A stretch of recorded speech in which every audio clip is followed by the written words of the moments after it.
آپ حضرات کو معلوم ہے کہ کل سورج گرہن ہے اور خبریں یہ آ رہی ہیں کہ 80% سورج کل گرہن ہوگا۔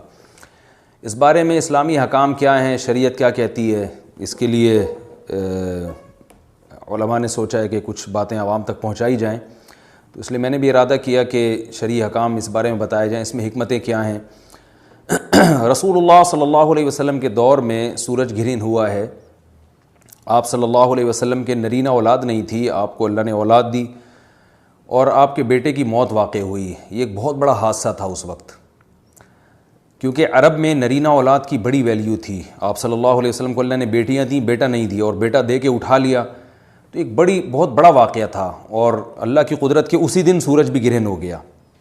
تو عرب یہ کہا کرتے تھے، زمانہ جاہلیت میں یہ بات مشہور تھی کہ کوئی بہت بڑا دنیا میں واقعہ ہوتا ہے تو سورج یا چاند گرہن ہو جاتے ہیں۔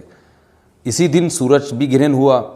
تو یہ بات پھیل گئی کہ محمد صلی اللہ علیہ وسلم سید الانبیاء رسول اللہ صلی اللہ علیہ وسلم کے بیٹے کی چونکہ موت واقع ہوئی ہے، اس لیے سورج گرہن ہوا ہے۔ آپ صلی اللہ علیہ وسلم نے اس بات کی تردید فرمائی اور آپ نے فرمایا ان الشمس والقمر آیتان من آیات اللہ لا ينکسفان بموت احدہما، کہ سورج اور چاند اللہ کی نشانیوں میں سے ایک نشانی ہے، لا ينکسفان بموت احدہما آیاتہ، نہ تو یہ کسی کی موت کی وجہ سے گرہن ہوتے ہیں، نہ کسی کی زندگی کی وجہ سے، بل یخوف اللہ بہما عبادہ، اللہ ان کے ذریعے اپنے بندوں کو ڈراتے ہیں۔ یہ بخاری مسلم کی حدیث ہے، اپنے بندوں کو خوف زدہ کرتے ہیں۔ تو یہ اللہ کی نشانیاں ہیں، اور آپ صلی اللہ علیہ وسلم نے اس موقع پر نماز کا حکم دیا، اللہ کے سامنے عاجزی اور انکساری کا حکم دیا۔ دیکھیے یہاں ایک بہت اہم پوائنٹ کی بات ہے ان لوگوں کے لیے جو اسلام کے خلاف ہیں، جو محمد صلی اللہ علیہ وسلم سرور دو عالم سید الانبیاء صلی اللہ علیہ وسلم کو سچا نبی نہیں مانتے، ان کے لیے اس حدیث میں آپ صلی اللہ علیہ وسلم کی نبوت کی ایک بہت زبردست دلیل موجود ہے۔ ایک واقعہ ہوا ہے آپ صلی اللہ علیہ وسلم کے بیٹے کی موت کا، اور عرب یہ ویسے ہی کہا کرتے تھے کوئی بہت بڑا دن ہوگا تو سورج گرہن ہوگا۔ تو کوئی بھی شخص جو جھوٹا نبی ہو، آپ خود بتائیے کہ کیا وہ ایسے موقع پہ اس واقعے کو اپنے حق میں کیش نہیں کرائے گا، اور وہ یہ کہے گا نہیں کہ میں تو پہلے ہی کہتا تھا میں بہت بڑی شخصیت ہوں اور میرے بیٹے کی موت ہونا، ایک پیغمبر کے بیٹے کی موت ہونا ہے تو یقیناً یہ اس اللہ کی طرف سے ایک نشانیاں ہے، یہ نشانی ہے سورج کا گرہن ہونا، یہ بتانے کے لیے ہے کہ واقعی یہ بہت بڑا دن ہے، اور یعنی یہ بہت بڑا دن اس اعتبار سے کہ ایک نبی کے بیٹے کی موت واقع ہوئی ہے۔ لیکن آپ صلی اللہ علیہ وسلم نے یہ سب نہیں کیا، اور آپ نے بتایا کہ سورج اور چاند کے گرہن ہونے کا کسی کی موت یا زندگی سے کوئی تعلق نہیں، اور آج سائنس نے بھی ثابت کر دیا ہے کہ یہ ایک سائنٹیفک حقیقت ہے کہ جب زمین اور سورج کے درمیان چاند آ جائے تو سورج گرہن ہو جاتا ہے، اور جب چاند اور سورج کے درمیان زمین آ جائے اور سورج کی روشنی چاند تک نہ پہنچ رہی ہو تو چاند گرہن ہو جاتا ہے۔ تو یہ ایک اس میں عبرت کی بات بھی ہے ان لوگوں کے لیے جو آپ صلی اللہ علیہ وسلم کی نبوت میں شک کرتے ہیں۔ البتہ آپ صلی اللہ علیہ وسلم نے اس موقع پر ہمیں حکم دیا کہ اللہ سے تضرع اور عاجزی اور انکساری کی جائے، اپنے گناہوں کی معافی مانگی جائے، اور نماز آپ صلی اللہ علیہ وسلم نے پڑھی۔ اس پہ بھی بعض لوگ اشکال کرتے ہیں کہ یہ جب ایک نیچرل پروسیس ہے تو اس میں اتنا گھبرانے کی، کیونکہ حدیث میں آتا ہے آپ صلی اللہ علیہ وسلم بہت گھبرائے، تو اس میں گھبرانے کی کیا بات ہے؟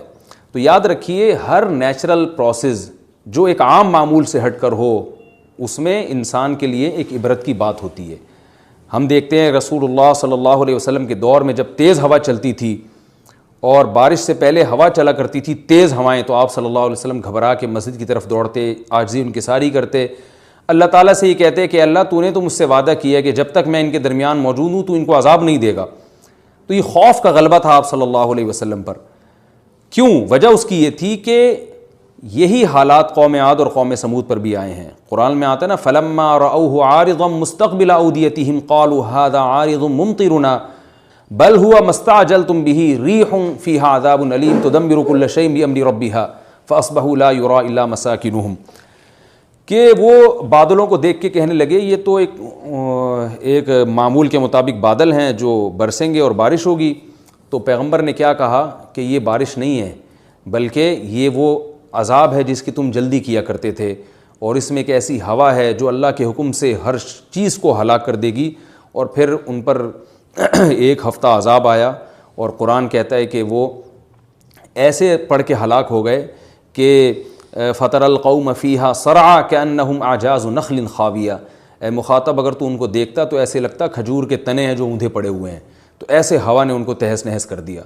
تو یہ عام معمول سے ہٹ کے جب بھی اس کائنات میں کوئی تغیر آتا ہے تو وہ اللہ کی نشانیوں میں سے ایک سائنٹیفک حقیقت بھی ہے، اس کی ایک لاجک بھی ہے، لیکن اس کے ساتھ ساتھ اللہ کی نشانیوں میں سے ایک نشانی بھی ہے، اور ایسی نشانی ہے جس سے ہمیں ڈرنا چاہیے کہ اللہ تعالیٰ کو اختیار ہے، وہ جب چاہے سورج کی روشنی چھین لے، چاہے کسی بھی طرح سے چھینے۔ اور یہ بھی ایک سائنٹیفک حقیقت ہے جو آپ صلی اللہ علیہ وسلم کی نبوت پر جس نے ایک مہر لگا دی ہے کہ سورج اور چاند کا گرہن ہونا، اگرچہ اس کی ایک لاجک ہے کہ چاند سورج کے سامنے آ جائے تو سورج گرہن ہو جاتا ہے، لیکن اس بارے میں جو ہماری تحقیق ہے، جو سائنسدان کہتے ہیں کہ یہ وقت اس یعنی خطرے کا وقت ہوتا ہے، سورج سے ایسی خطرناک ریز نکلتی ہیں جو نقصان کا سبب بن سکتی ہیں، تبھی بعض حضرات سورج کی طرف دیکھنے سے بھی منع کرتے ہیں،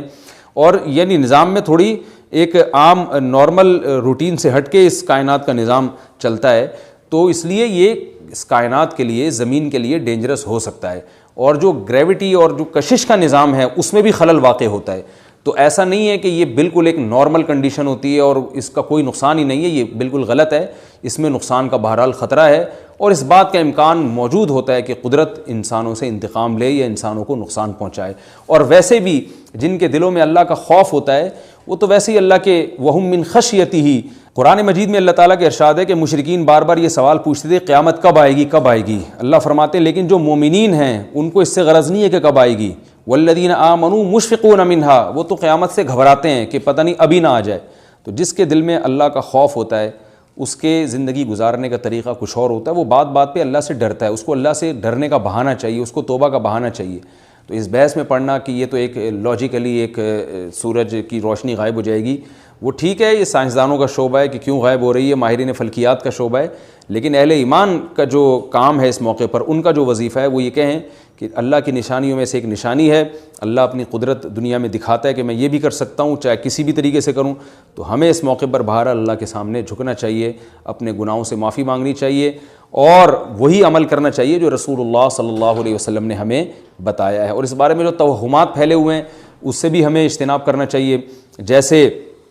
نبی صلی اللہ علیہ وسلم نے عربوں کے وہم کو دور کیا ہے، بھائی اس کا کسی کی موت اور زندگی سے کوئی تعلق نہیں ہے، تو اسی طرح آج کل لوگوں میں ایک سورج اور چاند گرہن ہونے کے بارے میں وہم بھی بہت ہے کہ پتہ نہیں کیا ہو جائے گا، حاملہ عورتیں نہ نکلیں، فلانا نہ کرے اور فلانا خربوزہ نہ کھائے، اس موقع پر کسی نے تربوز کھا لیا تو یہ ہو جائے گا، الٹی الٹی باتیں پتہ نہیں کیا کیا مشہور ہیں، یہ خربوزے تربوز کی تو میں ویسے ہی مثال دے رہا ہوں۔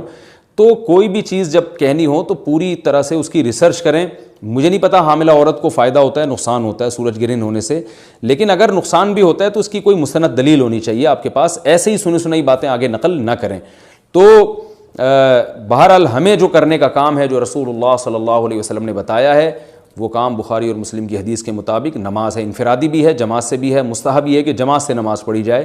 مسجد میں یا کسی بھی میدان میں، اور 2 رکعتیں امام پڑھائیں گے اور اس میں سرن تلاوت بھی کر سکتے ہیں، جہری تلاوت بھی کر سکتے ہیں، دونوں رائے ہیں علماء کی۔ آج کل جہری کو اس لیے ترجیح دی جاتی ہے کہ صلاۃ کسوف میں جو رسول اللہ صلی اللہ علیہ وسلم کی سنت ہے وہ لمبی نماز ہے،